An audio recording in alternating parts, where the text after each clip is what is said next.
ایک روایت میں آتا ہے جب سحری کا وقت ہوتا ہے شوہر اٹھتا ہے اور اپنی بیوی کو بھی بیدار کرنے کی کوشش کرتا ہے، اللہ کی بندی اٹھ اور اللہ کے حضور سجدہ ریزی کر۔ وہ رحمتوں کے بٹنے کے لمحے، دعاؤں کی قبولیت کی گھڑیاں ہیں، انوار اترتے ہیں ان لمحوں میں، رزق بٹتا ہے ان لمحوں میں۔ تو وہ اٹھتا ہے اور اپنی بیوی کو بھی بیدار کرنے کی کوشش کرتا ہے۔ سارے دن کی تھکی ہوئی خاتون اٹھ نہیں پاتی تو خیر وہ خود وضو کرنے چلا جاتا ہے، لیکن اس کے دل میں بے چینی ہوتی ہے کہ یہ بھی کبھی اٹھ کے اللہ کے حضور سجدہ ریز ہو جائے تو کیسا اچھا لگے۔ یہ سچی محبت کی علامت ہے۔ خیر اسے خیال آتا ہے اور وہ پانی کا چلو ساتھ لے آتا ہے اور اپنی بیوی کے چہرے پہ چھڑک دیتا ہے، خود مصلی بچھا کے نماز پڑھتے ہیں۔ بیوی اٹھتی ہے، دیکھتی ہے میرا شوہر نماز میں، اسے بھی خیال آتا ہے، اٹھتی ہے جلدی سے، وضو کرتی ہے، مصلی بچھا کے شوہر کے قریب نماز پڑھنے لگ جاتی ہے۔ ایک طرف شوہر نماز پڑھ رہا ہے، ایک طرف بیوی نماز پڑھ رہی ہے۔ سحری کے لمحے ہیں، ٹھنڈی ٹھنڈی ہوائیں چل رہی ہیں، انوار اور رحمتوں کی برکھا برس رہی ہے، کوئی دیکھ نہیں رہا، ریا کا شائبہ ہی نہیں، دروازے مقفل ہیں، اور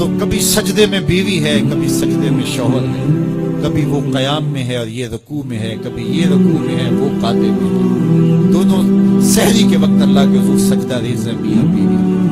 حدیث پاک میں آتا ہے دونوں کو دیکھ کے رب مسکرا رہا ہوتا ہے، اپنی شان کے مطابق اللہ خوش ہو رہا ہوتا ہے کہ میرا بندہ اور میری دہلیز کی باندھی کس طرح میرے حضور سجدہ ریز ہیں۔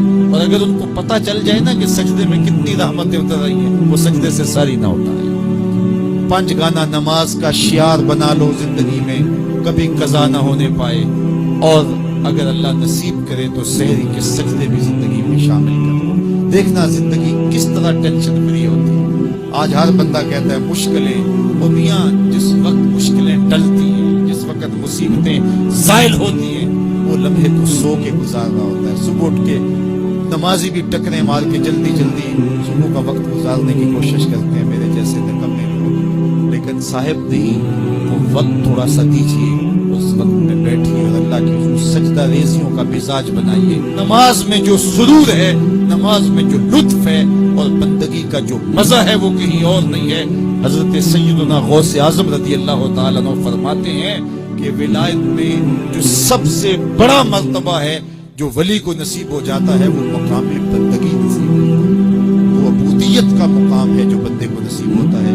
تو یہ بندے کے لیے معراج ہے، اسی لیے کہا گیا الصلاۃ معراج المومنین، نماز مومن کی معراج ہے۔ حضور تو وہاں تک پہنچے جہاں کسی کا تخیل بھی نہیں پہنچ سکتا، لیکن بندہ اس معراج کا حصہ لینا چاہے اور اس کی برکتیں سمیٹنا چاہے تو پیشانی سجدے میں رکھ کر کے اللہ کے حضور بندگی پیش کرے۔ اللہ ہم سب کو اپنے حضور عجز و نیاز کے سجدے نصیب فرمائے۔ اس ویڈیو کو شیئر ضرور کیجئے، ہو سکتا ہے آپ کے ایک شیئر سے یہ بات کسی کے دل میں اتر جائے۔